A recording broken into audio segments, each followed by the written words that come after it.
I want you to look at some images on the screen this morning. And as you look at those images, just which ones create a lump in your throat? Which ones make you sad? Which ones really strike an emotional chord? Which ones are disturbing?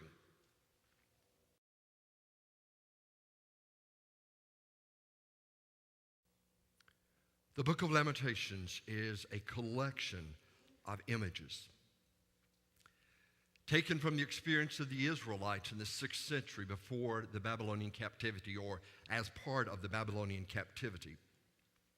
Two questions surfaced during this time of national disaster. Why? I mean, it's like us watching the evening television show saying, how is this possible? And the second question is, what role did God play? Did God cause this? Did God allow this? Is God teaching us? Is God punishing us? First chapter of Lamentations is one of the most heart-wrenching passages in the Old Testament. Part of what the Israelites saw going on around them was the result of God's wrath.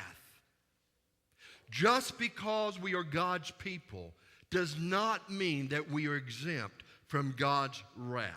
Verse 12 of chapter 1. It is nothing to you, all you who pass by. Look around you and see. Is any suffering like my suffering that was inflicted on me, that the Lord brought on me in the day of his fierce anger? From on high he sent fire, sent it down into my bones. He spread a net for my feet and turned me back. He made me desolate, faint all the day long.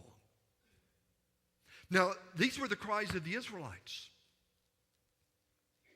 They looked into the sky at God and said, you caused this. You threw a net and entrapped us. They really believed that God was responsible for their misery. And you know what? They were right. And sometimes we ask the question, did God do this? When we already know the answer. And yes, God did it. But there is a cause behind the cause.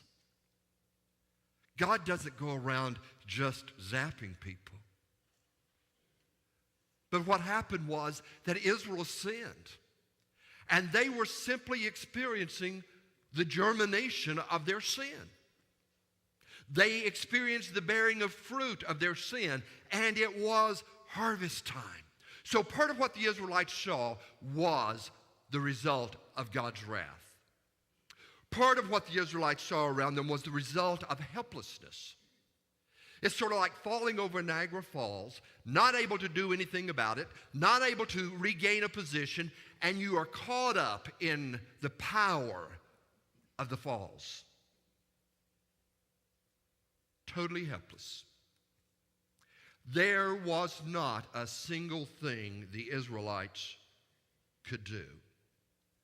My sins, verse 14, my sins have been bound into a yoke. They could not be free of that yoke. By his hands they were woven together. The sins have been woven together. God took each sin in Israel's life and just wove it with all the other sins. And the result was that the more sins, the tighter the weave count.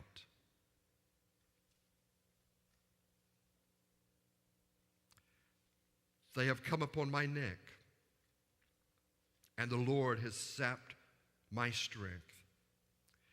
He has handed me over to those I cannot withstand. I've discovered in life that all of us have a pain endurance level. And It's certain things that bother you, certain things do not bother you. Sometimes you can tolerate pain more than others. I think when it comes to suffering, suffering is less painful if there's something you can do. For instance,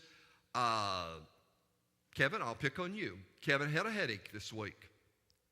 And I said, hey, man, you'll want some Tylenol or something? He said, no, I'm gonna wear it out. Now, there were other days where Kevin would have said, man, I'm going to go crazy. But you see, he had the ability and the resources to take something to stop the headache. Therefore, the headache wasn't quite so bad. If you have some control over the suffering, if you have the faintest of hope of eventually gaining control or eliminating the problem, then you can make it, because the human body, the human soul, the heart, the mind are extremely capable of dealing with pain. We may cry, we may ache, but we can do it. But let's take hope out of the situation. Let's take control out of the situation. Let's create a pain in which we are helpless to do anything to resolve. And then we understand where the Israelites were. Being out of control in the best situation can be more devastating than being in control in the worst situation. I love chocolate fudge. But if someone tied me to a fence and began to stuff chocolate fudge in my mouth, that which I love would be the worst thing possible. Or as in some ancient torment procedures, someone should dig a hole big enough to place my body in the ground and leave only my head sticking up, and the smallest ant crawling on my nose, but me unable to swish it away would be unbearable. If you take a hammer and hit your finger, it's going to hurt. But it will not hurt nearly as bad as if I take the hammer and hit it.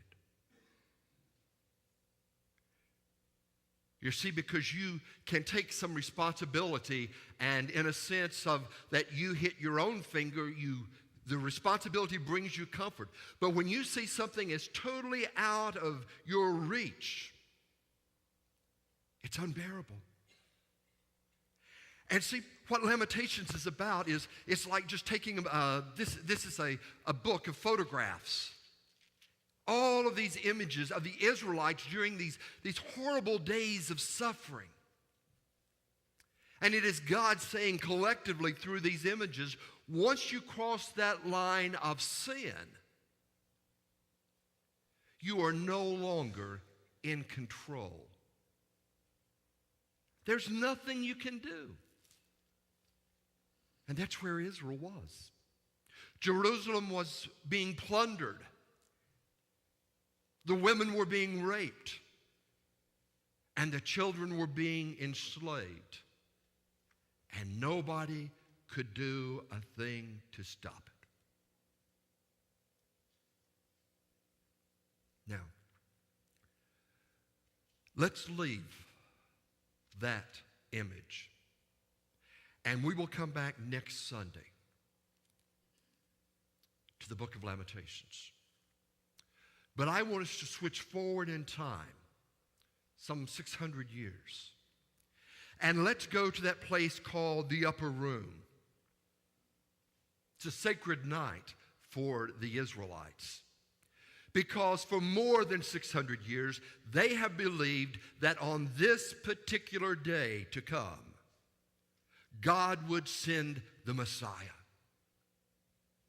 And for 600 plus years, they had been waiting for that person to arrive. And it's in that spirit that Jesus gathers with the disciples.